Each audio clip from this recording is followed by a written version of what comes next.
বিসমিল্লাহির রহমানির রহিম। হে সমস্ত জগতবাসী, আজ আমি শামীম আলী চিশতি আপনাদের সামনে যে আলোচনাটি নিয়ে হাজির হলাম, সেই আলোচনাটি হলো কি, যে আল্লাহ এই মহাবিশ্ব ব্রহ্মাণ্ড সৃষ্টি করেছেন এবং আমাদেরকে সৃষ্টি করেছেন, 18,000 মাখলুকাত সৃষ্টি করেছেন, আকাশ পাতাল এবং মত্ত সমস্ত কিছু সৃষ্টি করেছেন, চন্দ্র সূর্য গ্রহ নক্ষত্র সমস্ত কিছু সৃষ্টি করেছেন।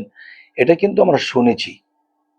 এখন আমাদের যখন 5, 6 বছর 7 বছর বয়স হয়, তখন থেকে কিন্তু আমরা এটা শুনে এসেছি, কিন্তু শুনে বিশ্বাস করে এ পর্যন্ত আছি। এখন যে কথাটি আমি আপনাদেরকে বলতে চাচ্ছি, যে আমরা যে শুনে বিশ্বাস করে আসতেছি, এই কথা কি গণ্য হবে? যেমন কালেমায়ে ইমানে মুজমাল, কালেমায়ে ইমানে মুফাসসাল। ইমানে মুজমালে কি বলছে? না দেখিয়া বিশ্বাস করা। তাহলে এটা কোনো ফরজে গণ্য নয় কথাটি। তবে ইমানে মুফাসসাল এটা কিন্তু ফরজে গণ্য করা, যে দেখিয়া শুনিয়া বিস্তারিত বিশ্বাসকে ইমানে মুফাসসাল বলা হয়েছে। তাহলে দেখে শুনের মধ্যে যদি যাই, তো একটা জিনিস বুঝতে গেলে 7 বছর থেকে যখন বাবা মা আমাদেরকে বোঝাতে শুরু করেছে আল্লাহ আছে, রাসূল আছে, যে আল্লাহকে মানতে হবে, রাসূলকে মানতে হবে, আল্লাহ নিরাকার, আল্লাহ দেখা যায় না, এই যে নিরাকার নিয়ে আজকে কথাটি হবে। দেখেন, যে শুনে এসেছি আল্লাহ সৃষ্টি করেছে, এখন আমরা শোনা পর্যন্তই নির্বোধ হয়ে রইলাম যে আল্লাহ কিভাবে সৃষ্টি করলো। আমাদের তো এই জিনিসটা বুঝতে হবে এবং না বুঝলে তা খুঁজতে হবে। তবে দেখেন, যে আমি যে কথাটি এখন বলতে চাচ্ছি, সে কথার মূলে কি? কোরআন খুলেছি, আল্লাহ নিরাকার। হাদিস খুলেছি, আল্লাহ নিরাকার। পিতা মাতার কাছে জিজ্ঞেছি, আল্লাহ নিরাকার। নিরাকার কি? এই নিরাকার যে কি, এটাই কিন্তু বোঝা হয়নি। তাহলে আমি কি বোঝাতে চাইছি, আমি কি বোঝাতে চাই, অবশ্যই ধৈর্য ধরে একটু শুনবেন। এখানে আরেকটা বিষয় দেখেন, যে এই যে মানুষকে সৃষ্টি করা হয়েছে, বিজ্ঞান বলতেছে সবকিছু আপসে আপ সৃষ্টি করা হয়েছে। কানার দল আপসে আপ সৃষ্টি হয়েছে। কানার দল কিভাবে? দেখেন, যে আমি যদি কিছু ধুলাবালি স্টক হয়ে আছে, এগুলোকে ছড়িয়ে দিয়েছি, ছড়িয়ে দেওয়ার পরে এক জায়গায় মার্বেল রেখেছি, এক জায়গায় লোহার টুকরা রেখেছি, আরেক জায়গায় অন্য কিছু রেখেছি, বাতাস এসেছে, সব বাতাসে থুবে গেছে, আবার স্টক হয়ে গেছে। তখন আমি মার্বেল যে রেখেছিলাম নিচে পড়ে আছে, লোহার টোকাটা নিচে পড়ে আছে। আপনি মানুষটা যখন দাঁড়িয়েছেন, আপনি যদি আপসে আপ সৃষ্টি হতেন, তাহলে সেই নাকটা পিঠে চলে যেত, কানটা মাথার চান্দিতে চলে যেত, মুখটা আপনার নফসের এখানে চলে যেত। তাহলে আপসে আপ সৃষ্টি হলে এত সুন্দর করে ফিটিং করা হয়েছে, এই ফিটিংটা কি আপসে আপ হয়েছে? এই ফিটিংটাকে কিন্তু কেউ কারুকার্যি করেছে, কারো হাত লাগিয়েছে। নাকের জায়গায় নাক, কানের জায়গায় কান, সূর্যের জায়গায় সূর্য, গ্রহ নক্ষত্র জায়গায় যেখানে যা লেগেছে তা কিন্তু হাত লাগাতে হয়েছে। তো এখন আমি বলবো, বিজ্ঞান বলতেছে এই কথা, আবার কিছু আধ্যাত্মিক জগতের লোক এটা বলতেছে যে আপসে আপ সৃষ্টি হয়েছে। সেটা কিভাবে? যেমন আমি যখন মায়ের গর্ভ থেকে নেমে এসেছি, সেই মায়ের গর্ভ থেকে নেমে আসার পর আমি মায়ের গর্ভে একটা পানির পোটলার ভিতরে চলে গেছি। সেখানে আমি সেই যে পানিটা, সাদা পানি, আসলে কি সাদা পানি? পানির কি কোনো রং আছে? যেমন পানি, যেমন কোনো রং খুঁজে পাওয়া যায় না, এবং আপনার ঘরে যে আয়না আছে, পিছনে যদি পায়রা রংটা না লাগানো হয়, তাহলে আপনার ছবিটা দেখা যায় না। তাহলে এই আয়নাটা যদি আপনি পানিতে ফেলে দেন, তখন কিন্তু পানির সাথে আয়নাটা মিশে যাবে। এখানে পানি আছে না আয়না আছে বোঝা যাবে না, কারণ পানির যে কালার, আয়নার সেই কালার। তাহলে এই আয়নার ভিতরে ময়নাকে দেখতে হলে কিন্তু পিছন দিয়ে পায়রা লাগাতে হবে।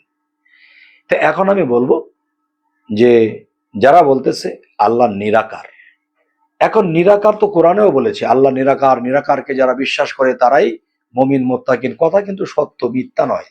দেখেন, আপনি কিন্তু নীর অর্থ কি, একটি ভাষায় এসেছে, নীর অর্থ পানি। আর আপনি যে ছোট্ট বাচ্চা বা আমি যে ছোট বাচ্চা, সেখান থেকে উৎপত্তি হয়ে হাত পা সমস্ত কিছু গজিয়েছে, সেই যে পানি, পানির যে পটলি আছে, সেটার ভিতরে কিন্তু আপনি আমি জন্ম নিয়েছিলাম, এবং সেখান থেকে পানির সারাংশ শক্তিটা আমরা এই দেহের মধ্যে এসেছে, খাদ্য হিসেবে দেহের হৃষ্টপুষ্ট হয়েছে। তখন আমরা দুনিয়াতে যখন এসে পড়লাম বা গর্ভস্থল থেকে যখন নেমে পড়লাম, তখন কিন্তু সেই পানিটা যে সারমর্ম, সেখানে কিন্তু আর সারমর্ম থাকে না, পানিটা চিটা হয়ে যায়। কারণ এখানে যে বাচ্চাটা ছিল, সে পানির সারমর্ম নিয়ে সে জন্ম নিয়ে পৃথিবীতে এসে গেছে। তো এখন কথা হলো, যে সারমর্মটা নেওয়া হয়েছে, সেই সারমর্মটা কি? সেই সারমর্মটা কি? সেই সারমর্মটা হলো, নিরাকারের মধ্যে যে আকার ছিল, নিরাকারের মধ্যে যে সাকার ছিল, এবং নিরাকারের মধ্যে যে আপনার পরিপূর্ণ বডিটা লুকিয়ে ছিল, সমস্ত পরিপূর্ণ হলো। তাহলে এটা কে পরিচালনা করলো? এটা পরিচালনা করলো কে? আমরা যদি চলে যাই বাহিরে, হিন্দু শাস্ত্রে ব্রহ্মা বিষ্ণু শিব তিনি মিলে এক জীব। আবার যদি বলি আল্লাহ নবী আদম তিনজনে মিলে একদম। তাহলে ব্রহ্মার কাজ কি? সৃষ্টি করা। বিষ্ণুর কাজ কি? পালন কর্তা, তিনি পালন করে। এবং শিব বা মহাদেবের কাজ কি? সে সংহার কর্তা, তিনি ধ্বংস করে। তো ধ্বংস করার পরেই কিন্তু একটা অংশ দাঁড়িয়ে যায়। এবং যে পানির মধ্যে আপনি আমি ছিলাম, সেখানেও কিন্তু দেখা যায় যে নীর আকার, পানির আকারেই আপনি আমি ছিলাম, সেখান থেকে কিন্তু আকার উঠে এসেছে। আর সেই আকারের ভিতরেই কিন্তু আল্লাহ নামের পাওয়ার এখানে ঢুকিয়ে দেওয়া হয়েছে। চলছি ফিরছি, যেমন আপনারা আমরা একসময় শুনেছি কি, একসময় শুনেছি সাবি মাইরা দিশে সাইরা ঘুরতে আসে জনম বইরা।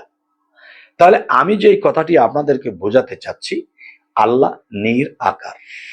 তাহলে সেই নীরের মধ্যে সে এসে যখন সেখানে বিচরণ করেছিলেন, সেখান থেকে কিন্তু আকার নিয়ে পৃথিবীতে এসে পড়েছেন।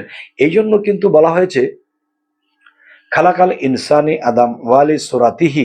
এটা কোথায় বলেছে? এটা হাদিসে কুদসিতে বলা হয়েছে।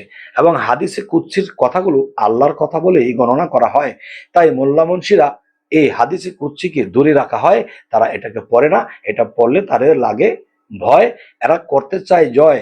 সেটা হলো কি, তারা বুখারী শরীফ তারা আঁকড়ে ধরেছে। এই বুখারী শরীফ যদি আপনি আঁকড়ে ধরেন, তাহলে আপনি আল্লাহর আকার সাকার সমস্ত কিছু জ্ঞান হারিয়ে ফেলবেন। কেন? ইসমাইল বুখারী জন্ম নিয়েছিল নবীজির 160 বছর পর। এরপরে তিনি যখন 40 বছর বয়স হলো, তখন তিনি হাদিস লিখতে শুরু করলো। তাহলে 200 বছর। তো এই 200 বছর পর নবীজির কিভাবে তিনি নবীজির মেরাজের কাহিনী লিখলেন, তিনি কিভাবে নবীর জীবন কাহিনী লিখলেন, এই ইসমাইল বুখারী তিনি, তাকে যখন জিজ্ঞাসা করা হয়েছিল, তিনি বলেছে আমি স্বপ্ন দেখেছি। স্বপ্ন তো আপনিও দেখেন, আপনিও তো লিখতে পারেন। যদি বলা হয় আমার বাবার কাছ থেকে শুনেছি, আমার বাবা আমার দাদার কাছ থেকে শিখেছে, দাদা আবার তার বাবার কাছে শিখেছে, তখন তাদের কাছ থেকে শুনে আমি লিখেছি। আবার কোনো জায়গায় হাদিস সংগ্রহ করেছে যে একটা লোকের কাছে নবীর কিছু কাহিনী আছে। সেখানে যখন তিনি চলে গেলেন, তিনি একটা গোড়া বা গাধাকে যখন ঘাস দিচ্ছিল, তখন কি সেই গাধা ঘোড়াটাকে ঘাস দিচ্ছে আবার নিয়ে আসছে, দিচ্ছে নিয়ে আসছে, কিন্তু সেটা ঘোড়ার সাথে সে সে 2 নম্বরই করতেছে বা তাকে ঠকাচ্ছে, খাবার দিয়ে আবার নিয়ে আসছে। তাহলে বোঝা গেল কি, খাবার দিয়ে নিয়ে আসে, তাহলে তার সাথে সে মিথ্যাচারী করছে। তাহলে এই লোকের হাদিস ঠিক হবে না। এটা দিয়ে কি সেটা বোঝা যায়?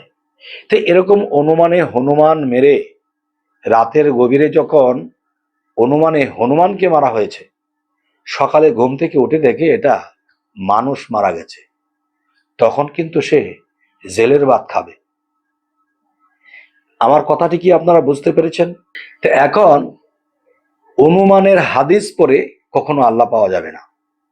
এখন কোরআনে যদি আমি আসি, এই কোরআনটা সঠিকভাবে কারো বোঝাই হচ্ছে না। যদি কোরআনটা কেউ সঠিকভাবে বুঝতে পারে তাহলে দেহ কোরআনে আসবে, আর দেহ কোরআনকে যদি কেউ বুঝতে পারে তাহলে রুহে ইনসানিয়াতের কোরআনে যাবে। তাহলে কোরআন কয়টি হলো?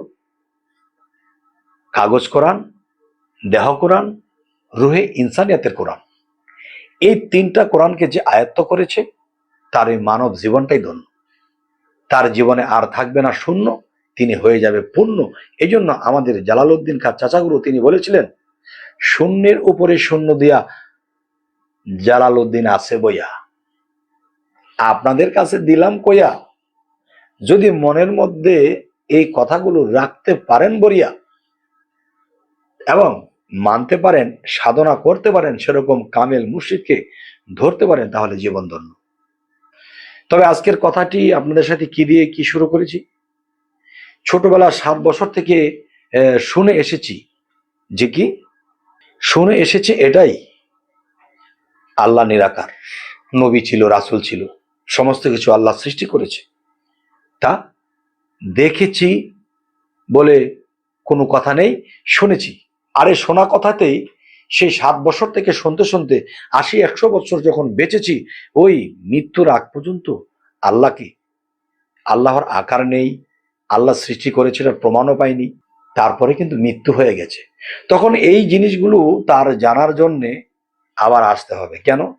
আল্লাহ যখন আমাদেরকে আলমে আরওয়াতে সৃষ্টির পরে রেখেছিলেন আত্মারূপে, তখন কিন্তু সেগুলোকে যখন পৃথিবীতে পাঠিয়ে দেবে, তখন কিন্তু একটা কথা হয়েছিল, তোমাদেরকে পুঁজি সহকারে পাঠিয়ে দিলাম, আবার তোমরা 3 গুণ পুঁজি নিয়ে আমার কাছে ফিরবে।